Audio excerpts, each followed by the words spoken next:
Smart Ahmednagar news. अध्यक्ष काजल गुरु यांचे दुःखद निधन, तृतीयपंथी समाजाचा आनंद हरपला।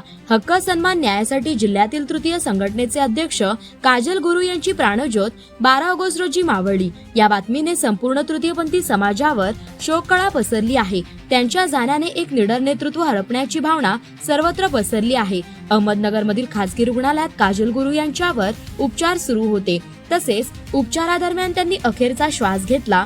त्यांच्या निधनाची बातमी कळताच आमदार संग्राम जगताप यांनी रुग्णालयात भेट देऊन श्रद्धांजली अर्पण केली। काजल गुरु हे केवळ संघटनेचे अध्यक्ष नव्हते, तर हजारो तृतीयपंथी बांधवांचे आधारस्तंभ होते। समाजासाठी त्यांनी अहोरात्र लढा दिला। शिक्षण, रोजगार, नोकरीच्या संधी उपलब्ध केल्यामुळे असंख्य लोकांच्या आयुष्याला नवी दिशा मिळाली। त्यांच्या कार्याचा प्रभाव इतका मोठा होता की समाजातील प्रत्येक घटक त्यांना गुरु म्हणून ओळखत होते। त्यांच्या कार्यामुळे लाखोंना मदतीचा हात मिळाला। उपसंपादक शुभदा भिंगार दिवे, bureau report, smart Ahmednagar news.